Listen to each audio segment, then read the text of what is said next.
The Witcher 3 is the story of a magical playboy named Geralt and his quest through Polish medieval politics. It's also the first video game I ever finished, so it's where we begin our journey on this show. As someone who grew up without video games, I'm on a hero's journey of playing every single game I can now until the day I die. But gaming is the most confusing and alienating world, so I've brought along my two companions, guys who have spent literally their entire lives playing video games, and I trust them implicitly to help me find my way. We've peaked early, because the guys say The Witcher 3 is pretty much the most perfect game ever made. But starting with the best was a very good thing. It showed me that video games are actually as amazing as I always knew they would be. I'm Julia, and this is Controller Freak.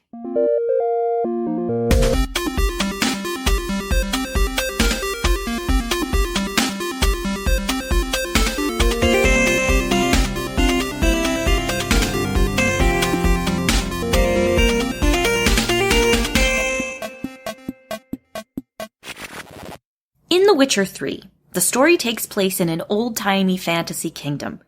You play as Geralt, a witcher, or professional monster slayer who breaks hearts on the side. Your main quest is to find your missing magical foster daughter, but her real dad and a gang of icy skeleton soldiers stands in your way. Can you beat the game and reunite the only family you've ever known? We're going to answer all these questions in the episode that follows. So you should know, spoilers. And before we go any further, you should really meet my two Game Boys, Owen and Aaron. I asked them to start this series off by giving me and you their resumes. Are they dork enough to help a true noob? Has gaming touched their souls the way I want it to touch mine? The next voice you'll hear is Owen, speaking from the heart. I've been playing video games since I was a little boy with my NES, and now I'm still playing them, and I'm 31. What a dork. What a nerd. What a nerd. You are at home here, Owen. It's totally fine. This is the right group of people to say that. I'm really excited to be here. Very excited to be here. And next to you is who? Who are you? My name's Aaron Madison, and I feel, I'm just going to say, viscerally unsafe in this atmosphere. No, I'm kidding. I feel very safe because I know that nerds look out for each other, and this is something you'll learn. Really? Yes, that this is a community of people who get dressed up sometimes like cartoons. We don't do that. We don't do that, though. No. That's not something we're gonna do? We don't do it now. We could later. Okay. Yeah. But we haven't crossed that bridge yet. Okay. Cosplay. That's not the story I heard about New Year's Eve last year, but fine. We'll let it stay there for now. But yes, like Owen, from a very early age, I learned about how to be a person in the world from video games. Wow. Yeah. What does that mean? Do you both feel that way? I mean, I do. Because I just said it. I don't know. I feel like, for instance, my conception of how to be like an effective person and to some degree an effective man in the world was shaped by Legend of Zelda, like pretty hardcore. I felt like I needed to be getting things done. I felt like I needed to be strong but silent, even though I'm not. Those are my ideals very early on. I will just say, as a new member of this video game community, they've started to affect me deeply. And we're doing this podcast because I don't really know what's happening. But I think it's maybe a good thing. And I think video games are a pretty intelligent way to be an imaginative adult who slacks off a lot and eats a lot of Doritos. Absolutely. Right? I mean, I agree okay. with you. It's really the only way to do that. Yeah. So I'm interested in this journey of gaming all the time. And we're going to start today with a very important video game to all of us for distinctly different reasons, I would say. We are talking today about the first video game that I ever finished, start to finish, top to bottom, The Witcher 3.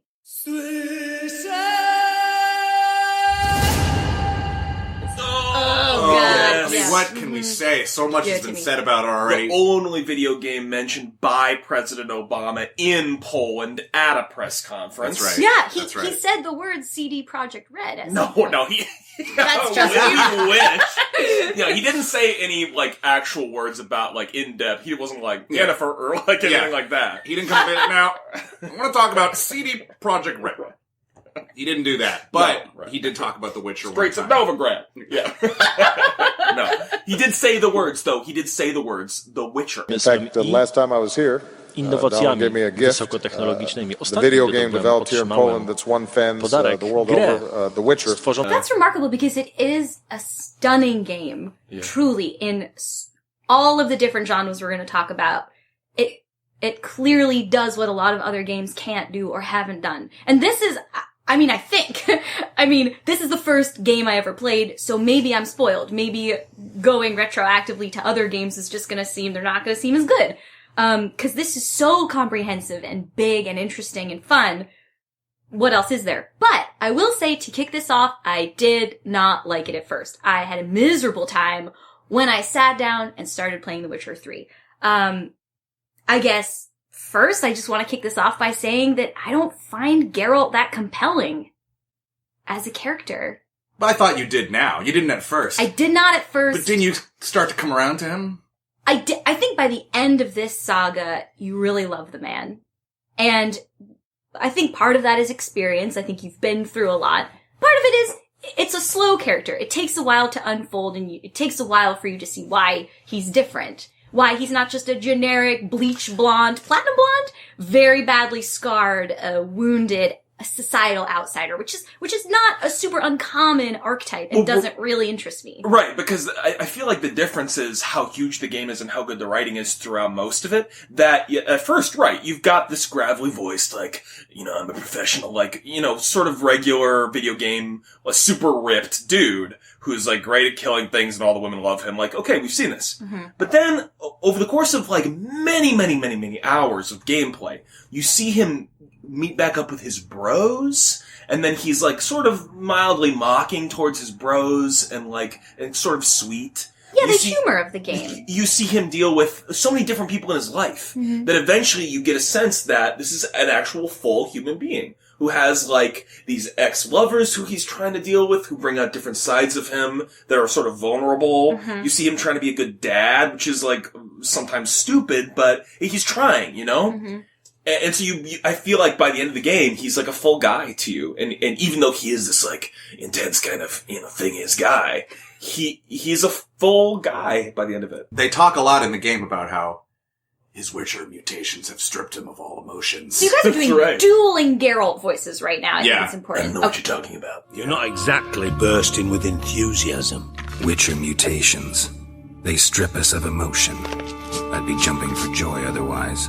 That's why the few times throughout the game, I think, where he does show emotion, you really feel it, or it hits you, and it lands pretty well. Like, I think they do a pretty good job with Geralt's face when he sees someone very close to him dead, perhaps, or at least he thinks they're dead. Mm-hmm. Like, those moments land. Mm-hmm. And even the little moments, like, I remember specifically, there's a part in the game where you're helping conceive a script for a mummers show. Oh, sure. To lure the Doppler dude or whatever. Oh, sure.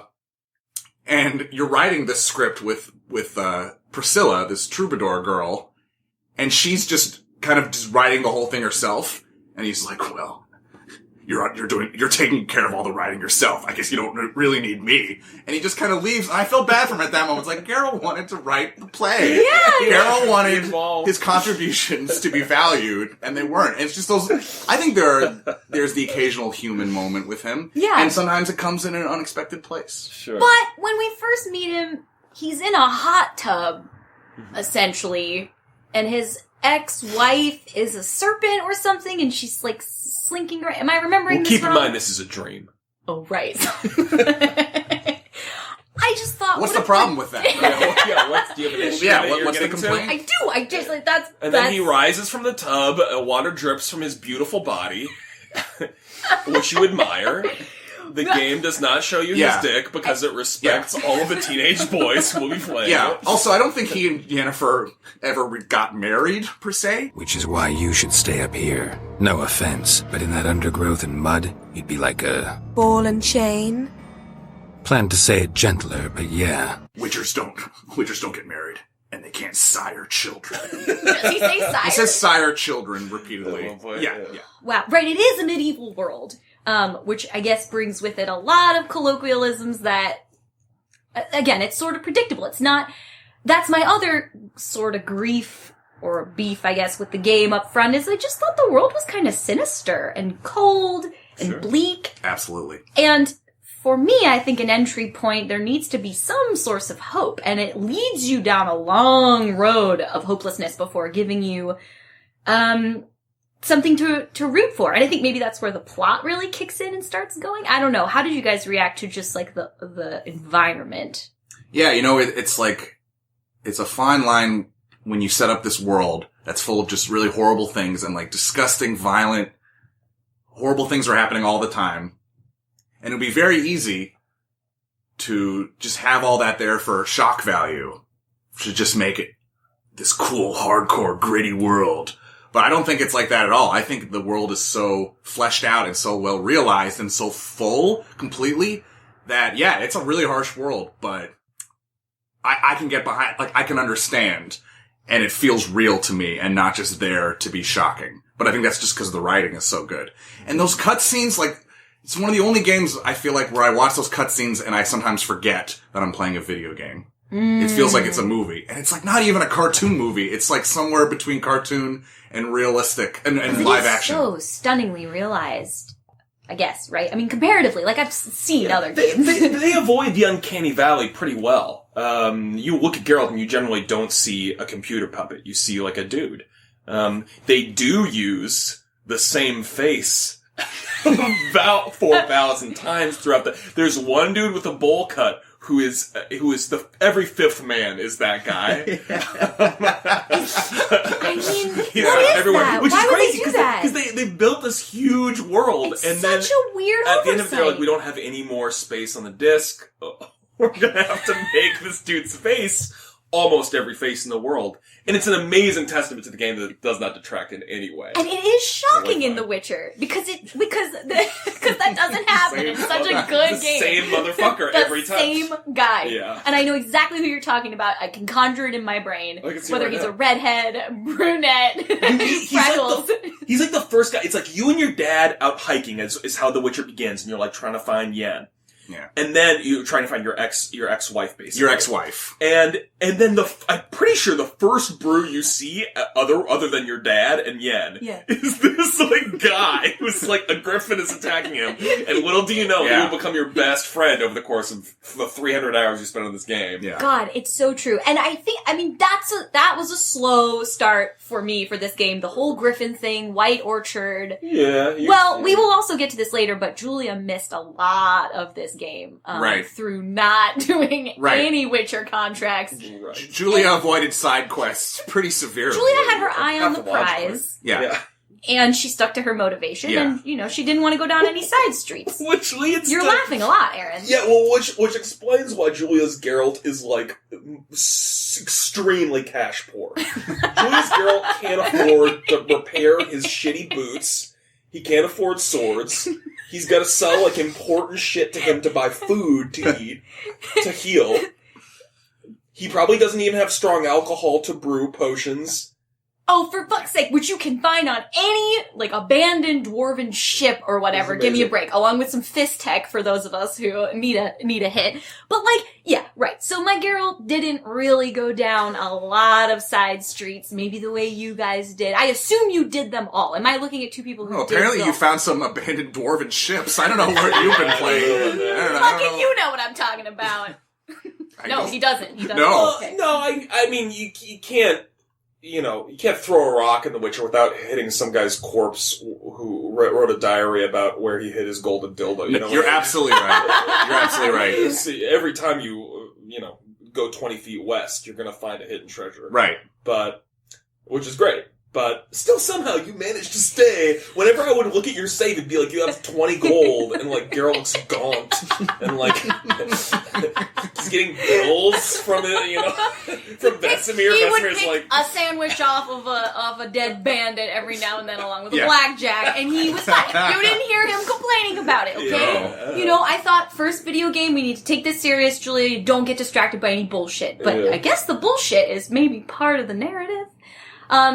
And I did some side quests, which allowed for more of a story, but I think that's an interesting thing to think about is time spent, how do you manage your time in a video game? You know, sticking to the main quest feels like sticking to the narrative, but you also really can't have the narrative fully without diversion. Is that a life metaphor? It kind of is. I think it is. I think it is, yeah. I think we have to mention, I have to say, this is the first RPG I ever played in my life, and I had no idea how godlike it makes you feel. You really control someone's life. Up to a point, I guess. But guys, how would you describe an RPG? Because I only know those letters. I don't know what it stands for. Well, it stands for role-playing game. Nerd. I actually, one of the reasons that I play almost exclusively RPGs is that they're my favorite genre of video game, is that I do get a strong sense of, a strong kinship with acting in them. In that, Aaron's an actor? I'm an actor. In that, your interpretation of Geralt, right, it's a joinder of you and your impulses about this character and what the givens of Geralt are. You know, that he's a monster slayer, like you can't have a Geralt that's not a monster slayer. Mm-hmm. It's like an interpretation of a character. It's like how different actors have interpreted Hamlet over the years, you know? So you have a certain amount of latitude and you express that in this world that's been created for you. Yeah, and you do have confines though. You're right. There are constraints. Yeah. And correct me if I'm wrong, there is a typical pattern that's, you know, top answer, good guy, bottom answer, renegade. Yes. More so in some RPGs than others. The Witcher is better at providing you with morally ambiguous situations in which you could defensively choose several different options. Whereas, there are games that have red text for bad guy, and blue text for good guy. And those are great games sometimes, but But I think that's one of the most impressive things about The Witcher 3 is how down to this little side quests, there's so many gray areas in everything that you do. Yeah. And nothing is ever really that cut and dry. Sometimes even the monster killing contracts, sometimes even those, it's like, are you going to kill the monster? Or are you going to let him just live because he didn't mean to hurt anybody? He's actually a fairly harmless troll. Right. Sometimes it's almost aggressively gray area, though. Yeah. It's like, are you going to side with this evil tree, or are you going to side with these evil witches? Which you want? They're both bad choices, Geralt. Yeah, but the witch is also, like, hot. Which is hot, you think, but only in a dream. Yeah. In real life, they're really gnarly. The tree's also, he was wronged, but he is evil now. He'll kill an entire village. What do you think? Yeah, you're gonna see the consequences of your decision. Right. In one form or another. Right. Usually sexual consequences. Yeah, possibly. Almost. Usually whatever choice you make, someone ends up dead. Right. Usually. The consequence is never that you get a sexually transmitted disease, though, because it's not possible. No. Right, because for some reason it's established in this world that witchers cannot sire children, cannot get venereal disease. Witches can't get venereal diseases. Right, thank you. So why is that important? I don't even know what that is. That just seems like a superfluous little sprinkling that they just wanted you to feel free to just fuck anything in this world. I'm sure that that's in the books. I'm sure. Is it though? I'm sure in the first book there's somebody has a pregnancy scare. Girl's like, "Don't worry." The thing is, I can't get you pregnant. I'll still go with you to the clinic if you want. Yeah. Geralt at the fucking Planned Parenthood. In like the Kovir Planned Parenthood. Yeah. I donated some crowns to Planned Parenthood. Yeah. How did we get onto this? I don't fucking know. Okay. I think we were talking about role-playing games, right? And, right. Right, and we're talking about the choices you have in this world and the freedom you have. Yes. And look, I don't know how it functions really in most games, but it was still very confusing for me and led me down several really weird, like the Kira Metz thing, for example. We're going to talk about what you did. We're going to talk about what I did. Your encounter with Kira Metz? Yeah, okay, actually, could one of you please describe it, because the details are sort of to me it made all sense. You. To me it made sense. Okay, so there. Spoiler alert for the first third of the game. You meet an acquaintance in this sort of war-torn countryside who's a sorceress, And all sorceresses are perennially beautiful. That's part of their magic. And so Geralt is immediately like, damn, she looks fine, as always. Mm-hmm. Even though this isn't one of the loves of your life, you're like, I remember her, and she looks good. Mm-hmm. So then after doing a couple flirty quests with her, she's eventually like, well, come to my place for dinner, why don't you? And so you're like, oh, sure. And so you have dinner with her, and eventually one thing leads to another, and you guys have a stock sex scene, which you will see repeatedly, where the woman orgasms. Yeah. You aren't subjected Geralt does not, by the way. Well, we don't know. You're not subjected to seeing Geralt's O unclear, face, because they just assume you're not Geralt just uses the same technique on everybody, yep. and nobody's complained yet. Works every time. Yeah. He hasn't gotten any complaints. No. So you have sex with the sorceress. And then she whispers something in your ear. And she's a sorceress, so it's a spell. And you fall asleep. Right. And Julia thought that was just Kira Metz's pillow talk. And she was like, oh, that's cool. The sex scene is over. Geralt's asleep now. Geralt wakes up. She's gone. She's nowhere to be found. And he goes, what is she up to? Or something like that. Right, and Julia thought, thank God she peaced out, I don't have to call her, and she knows I'm not going to. The game is spelling out explicitly to you that this witch is up to something. Not true! She's played it's you. Not explicit. She's used you and manipulated you. Yeah. You have to go to this island where you previously did a quest for her to figure out why she used you. Whereas Julia's like, okay, great, we're on the same page. I thought so! I don't have to buy her breakfast. Exactly! Yeah, so when you heard him say, what's she up to? You just figured he was like, I thought it was a what's casual... she up to? Yeah, you know what, who cares? I thought it was a casual after-sex remark. Wonder what she's up to. Yeah, you know what, that actually, wonder what she does for a living. Right, exactly. Put me to sleep with a spell means she's up to something. I think your choice is to ignore the Witcher contracts and to focus exclusively on the sexual politics. Very much so. It's indicative of what you want the Witcher to give you, and that's okay. Yeah, okay. But I think instead of being like, oh, she wanted that doctor's notes from that island, I'm gonna have to go stop her, you were like, the bitch knows exactly what this was. Which is fine. It's just I think you're She's talking about some other shit, I don't know what. She's talking about King Radovid or whatever. Talking about her work I don't know. much. Yeah. And then, you just thought that was the same realm that was. You wanted it to be sort of a dating simulator.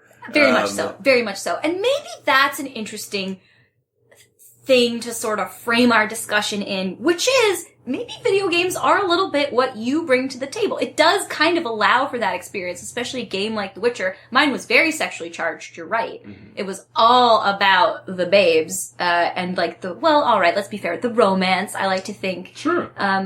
I don't know. That's just sort of my approach to it. But you guys, I mean, what were sort of the elements? It's a big enough world. We mentioned politics. There's a lot of politics in this world, all of which were lost on me because they weren't sexually related. So I wasn't totally interested in them. Like, you can't bang any of them. But anyway, what did you find what was like the important thing for you to do in this world? Everything. Gwent, mainly. Oh, Gwent. But maybe we shouldn't go there just Oh, yet. God. I don't know if we can go there Should we yet. talk about cards? I feel... All right. Gwent specifically?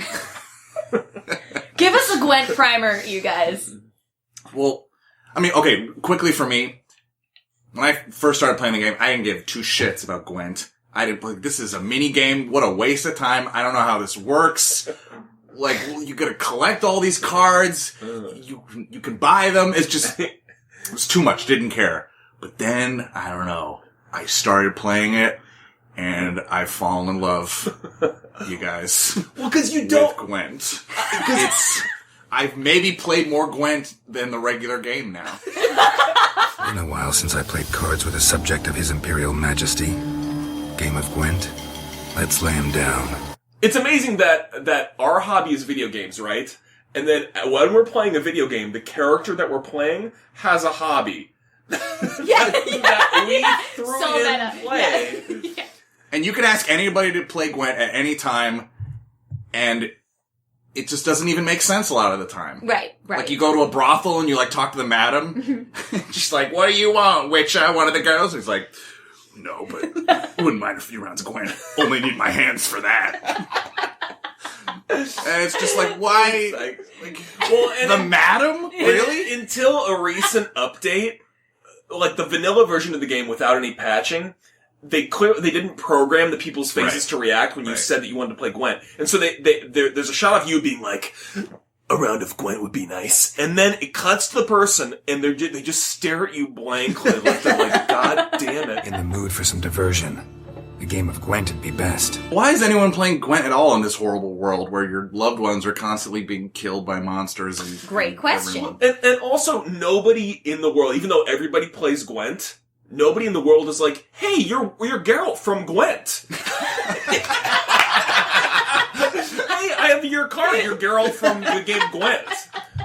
It's a really good card. You're a great card. You're a hero card. My best You're card. like a 15 or You something. dated Triss, who's also from Gwent. Yeah, and here's my Yennefer. It's like the famous people of the world, the famous... Totally. You know. Yearning to play a few rounds of Gwent. That ought to set me straight. Guys, we haven't really gone in depth here. We've mentioned them peripherally, but we need to talk character study in The Witcher 3. I am, first of all, so impressed by the number of characters in this game. God damn, it really does feel like the entire world is alive. But, enough about me. Who are our favorite characters, likes and dislikes? Why?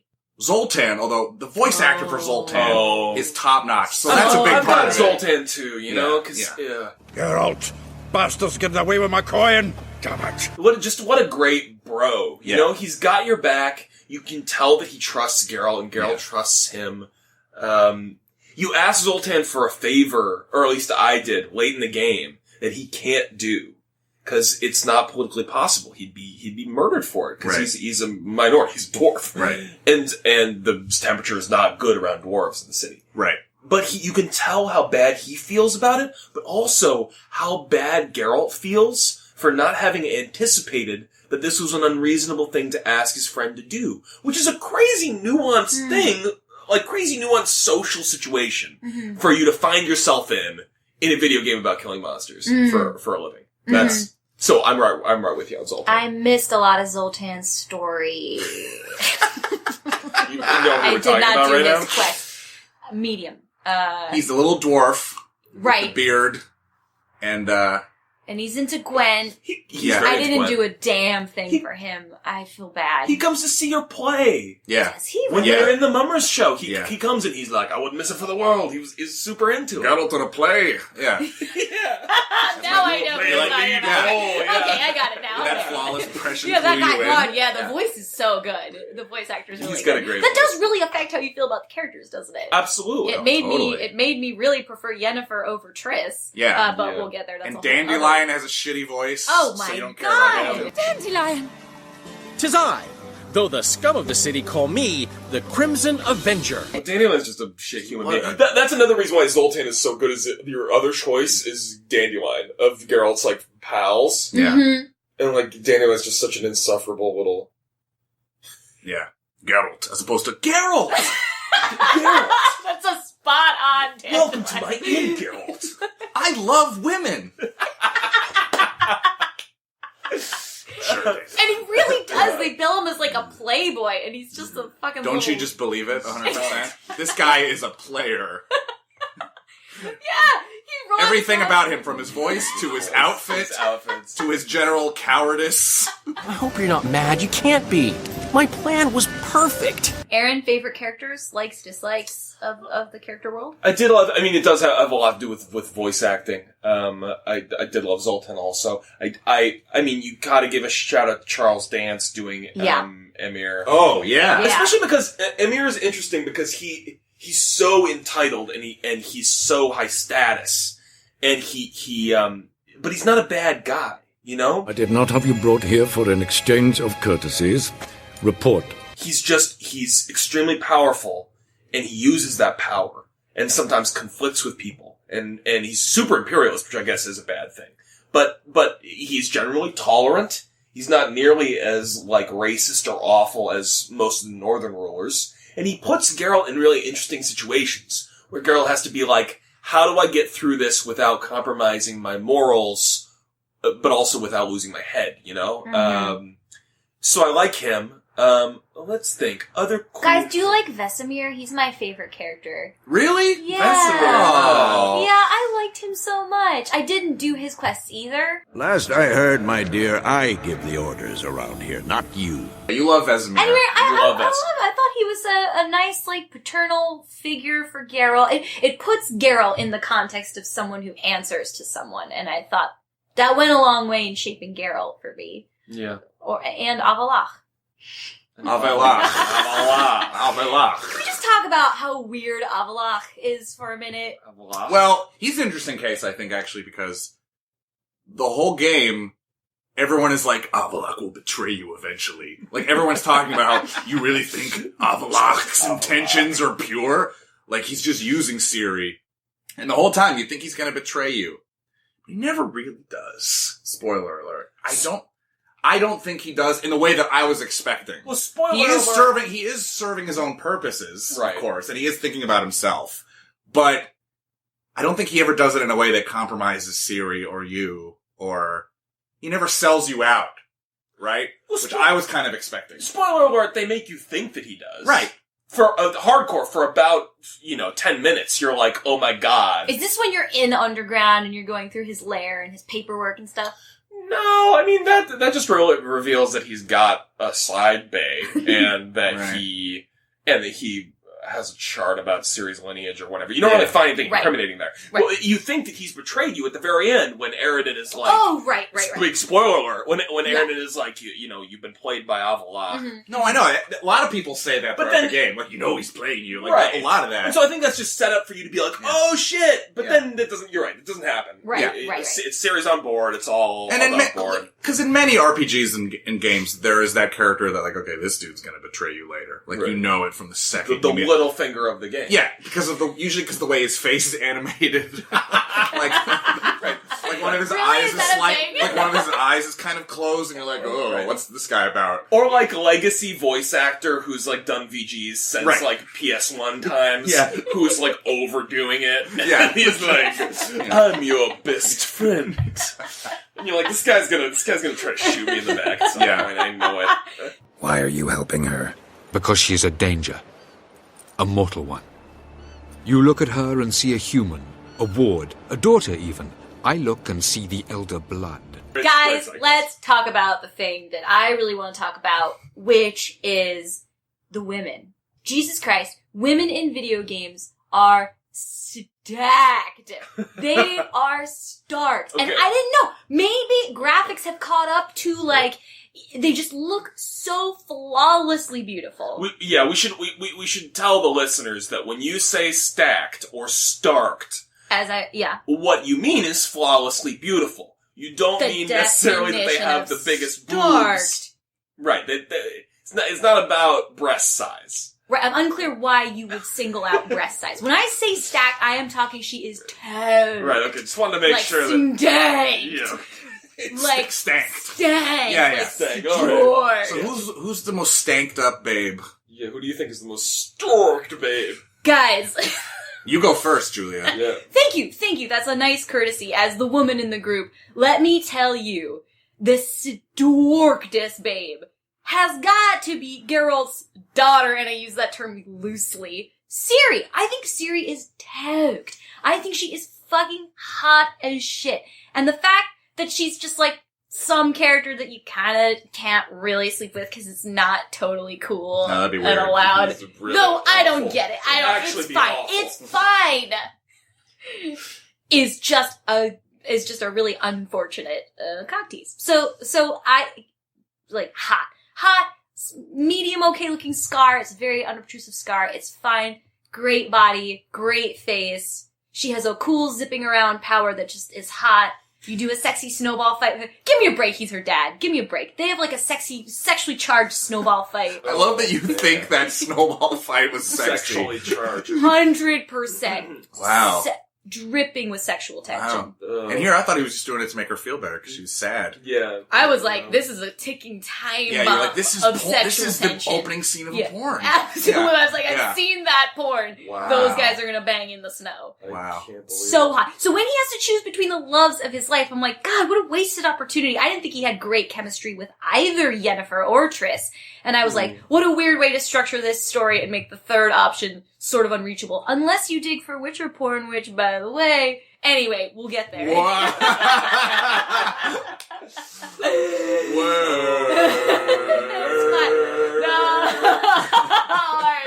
Nards, all of you. All right, I'm done talking. Owen, I need to hear from you. I love Yennefer, but as you have pointed out before, she has really weird, like, chimp arms. So, okay, look closely at Yennefer, people, because she's beautiful in the face. Yeah. And they spent a lot of time on her face, and it shows... You erect Polish nerds did a great job on her face. However, Yennefer of Vengerberg has a genetic abnormality that causes her wrists to be down by her kneecaps. Her arms are the arms of a forklift. They are so long. She could give you a reach around. So Yennefer has that's sort of disqualifying. If we're talking about this world where every woman is crafted from head to toe to by be, nerds, right, nerds. To be a dream, yeah, then that's disqualifying for me. Wow. And to be honest, I didn't notice that before you pointed it out, and then it was all I could see. It was literally all I could see. Her wrists are by her ankles. You're absolutely right. Yeah. She wears a lot of stripes too, which has a lengthening effect, I think. Anyway. Oh, wow. This was upsetting for you. It upset me. Yeah. I barfed. I feel like I fall in love with every character in this game, all the women, but I think maybe that's just because of that music that they play. I don't know if you guys know what I'm talking about. It's that, like, it's a warm moment music where it's like... I think if you just play that, if that music just came on, like... If it came on right now, in my I would everyday, fall in love with both of you. If I just heard that music in my everyday life when I was talking to somebody, I don't know. I think my life would be better. Maybe you could get that to happen. Again, he's on Bumble. I feel like the next time you take a girl out to like a wine bar, if you get there 30 minutes early and say, "Hey, listen, I know you're playing all the music from your iPod or whatever. Yeah. Well, can you hook in this one song?" And it's not even really a song. It's actually like 5 seconds of it's like a melody. 30 seconds of orchestral music from a video game. Yeah. I'll give you $20. Yeah. Right, so just to be clear, we're talking about Owen approaching a woman in a bar, offering to put headphones in her ears for money? No, I'm saying he sets up a date beforehand, he invites her to a bar, he goes to the bar early and says, "Can you put on the audio system? Okay. When I give you a signal." This, like, sweeping, weird music from The Witcher 3. So I'm going to try that, and we'll get back to you about how that worked out next time. Yeah, okay, great. So a reason to tune in for episode 2. Yeah. Probably the best reason, I think. I think it's maybe the only reason, yeah. I'm a witcher, not a gigolo. I would like to also ask the maybe separate question, who does Geralt love? Who is Geralt in love with? Please, please answer this for me. Yeah, but I mean, it depends on your personal Tell choices. me, I want to know the experiences both of your Geralts had, and why. Well, I told both Triss and Yen that I loved them, and I paid for it dearly. Paid the price. Because later on they're like, "Do you want to have a threesome, Geralt?" And he's like, "Sounds interesting." And then, of course it does, Geralt. And then it turns out that they're pranking you, and they like tie you to the bed, and they just bail on you, and they're like, "See you later, asshole." And then Dandelion has to come untie you. And then if you try and talk to Yen or Triss later on, they just want nothing to do with you. They make it very clear, and you're alone. You are alone for the rest of your life, I guess. Except for hookers. Geralt loves hookers. Yeah. That's tough, man. That's so tough. It was tough, but consequences, What were you trying to do in telling them both that you loved them? I don't know. I just didn't want to choose. Because we associate video games with wish fulfillment, right? But, like, that's not an ideal wish fulfillment. And my first playthrough was not exactly either. So I had played The Witcher 2. I was like medium invested. And Triss is really sweet. She's a really sweet person. She was in Witcher 2. Yen was not. And I kind of love the idea of the Witcher games being about Geralt has this rebirth where he's lost his memory. And when he regains it, he's got this choice between, do I go back to who I was? Or has this changed me? And I think this changed me as a more powerful story for me. And so I go with Triss. He loves Triss now. And Yen he did love, but it's gone. It's over. So there's this wonderful rekindling plot, right, in Novigrad when you're getting back into the swing of things with Triss and there's this magic between you, right? You're at a party and you're going on a mission, but you're at this party sort of undercover. And she gets a little tipsy and then she falls into your arms. And there's fireworks and it's very beautiful. And then there's the option, do you kiss her or don't you? And I was like, well, we're on a job. I don't want to rush this. The moment's not right. I'm taking advantage. We're on a job. I'm taking advantage. And so I'm like, I can't kiss her now. It would be wrong. And so I'm like, not now. And so they don't kiss. It's awkward. And then later, she's leaving the city because mages are being persecuted. They're being driven from their homes. She's like the leader of this movement. And I'm like tearing my hair out because I'm like, okay, now I'm going to say it. This is the time when I'm going to say it. And she gets to the dock and she's like, well, goodbye now. And my Geralt is like, no, you can't go because I love you. You know that, right? And she's like, it's too late. Oh. She says, don't, it's not the time for that. The time for that is over. And so she gets on a boat and she leaves. And then I say, well, do I want to be alone with Zoltan and Dandelion? The answer is yeah. The answer is no. and so my Geralt goes back to his ex-wife. Oh, he settles. Oh, and fuck. She's a beautiful woman. They fight a lot, though. And it's not quite, he's changed. And so for the rest of the game, his bros are like, Yen's the worst. We hate Yen. Like, why? She doesn't tell us anything. She treats us like servants. So bossy.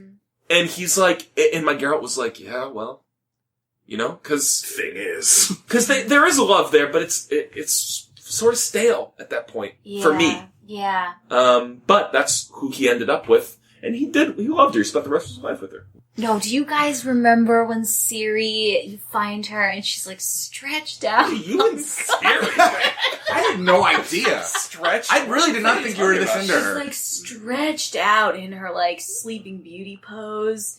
And the, like, dwarves help you find her. Yeah, Geralt thinks she's dead. And it's like super affected. And then you're just like, ugh, these two, when she wakes up, they are going. Wait a second. Wait a second. So, spoiler alert again, listeners. Wait a second. Wait a second. So you go into that hut, the dwarfs say, sorry, mate. Yeah. You think that you found your daughter, maybe, and you think that she's dead. Yeah. After all of this time and all of this work. Yeah. Your thought during that cutscene is, wow, her ass looks good. When she wakes up, beautiful face. She's gonna really get it from Geralt. Only functional father she's ever known. I hear you, Aaron, but this is a safe space. I would like to reiterate that again, and I would like to say that moment just culminated with sexual tension for me. And they run to each other in a field, spoiler again, and it's fucking fully passionate. They do. They do. Oh, yeah. That was really beautiful. People get different things. And I was like, now the tides are turning. Now she realizes it's not really her dad. It's fine. Anyway, alright, moving on. Fine. Alright, fine. Fuck you guys. I can't believe we fucked. Okay. Let's round this out by talking about the moment that will stay with you from this game forever. Well, I like anytime Geralt says thing is. Right, so that always stays with me. Thing is, you attacked me. Thing is, I've never laid eyes on her. Thing is, in this town, impersonating a priest is likely grounds for punishment. And in terms of it being a memorable game, it is, truly. God. The lines, just part of it. The writing, a big part of it. Mm-hmm. But I think we need to talk, as a closing, about the moment that will stay with you from this game. I wasn't totally on the Geralt train for a long time. I wasn't totally on the Witcher train for a long time. Right. But I would say maybe halfway through, you're in the island nation of Skellige. You are helping we should have mentioned her, stacked redheaded empress. What, Cirrus? Sarah's? if you will. Yeah, she's stoked, whoever she is. Yeah, she's stoked. She's damn stoked. And if he can't have Siri, he could settle for her. But anyway, so Sarah's on right, crate. Sarah's, you're helping her. One of his best friend's daughters. Cool move. This is a fucking nerd pod. Don't you tell me who I can and can't bang in my dreams. Right, okay. Should check with Croc first. Should hide this from Croc. It's gotta be. It's gotta be. Yes, they're both pretty stoked. But I think you're helping her anyway, all that is to say. You're helping her, and peripherally, like another, like, noble lord on this island. And his quest is the quest of the Heim, which starts out... am I saying this right? No, I just love the way you phrased it. It is the quest of the Heim. It's a Heim, a post-conjunction creature, very rare and very dangerous. It latches on to men who commit vile deeds. It feeds on their pain for years, fueling their guilty conscience.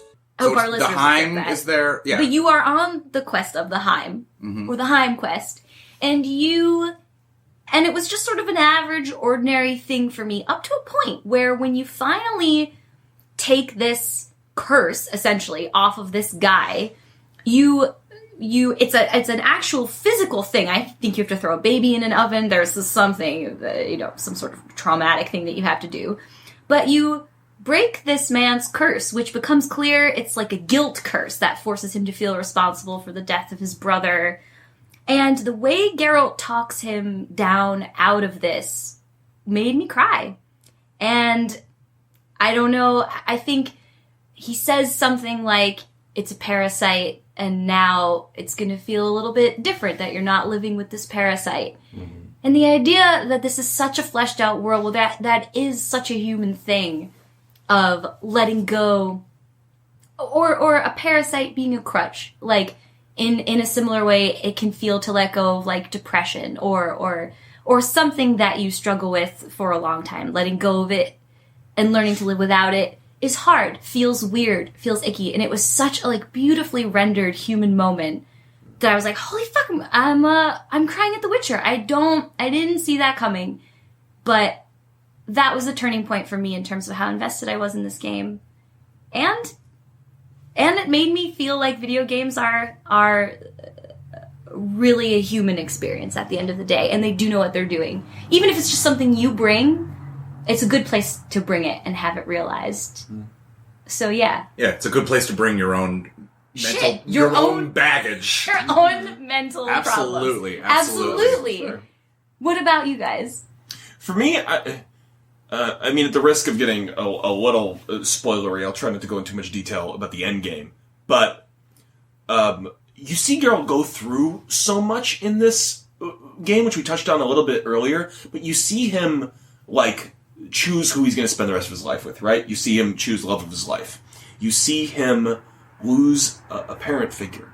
You see him try to be a good dad throughout all this. You see him sort of go through all the big milestones of life, except for, like, losing your virginity, because he did that when he was 12 or something. And it was to a succubus. It was to a succubus. Actually, 2 succubuses. We were on Fist Deck. Gotta talk about Fist Deck a little bit. But you see him go through all of this stuff, and it's so many hours of gameplay. It's 300 hours of gameplay if you explore every nook and cranny, but maybe more. And near the end, this girl who's been a daughter to you... Ish, okay. She's been a daughter to you, the game wants you to believe. All right. It needs to go off and do something dangerous, right, that she might not come back from, but she needs to do it. It's her path, and she's choosing it. And after all of this work and going through so much and trying so hard, and Geralt very rarely says this something will hurt him. He very rarely says, don't do this, it will hurt me. Because he's not that kind of guy. He's a tough monster slayer. But one of the dialogue options that you can choose to try to convince her not to do this, or you can say, have a good time, like, I trust you, you're great, you're gonna do great. But I think the most human choice, the choice I made, was, don't do this to me. Which is such an interesting, to me, selfish, but after all that work, it doesn't feel selfish. It's, he needs her. Sexually. No, not sexually. Julia, you ruined it. Julia. It's a nice moment, Aaron. Very nice moment, I think. It's a nice moment. Only got one prick, though, in case you're wondering about that, too. What a great game. Guys. Maybe one of the best games.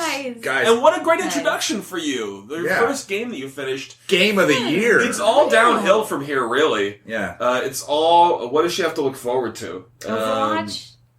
Overwatch? I'm kidding. We'll get there. Yeah, we will. Overwatch? I mean, Overwatch. It's all downhill from Overwatch, too. Stay tuned for the Overwatch episode coming soon. It's soon. Hold on to your hats. Oh, Yeah, really, my yeah. God.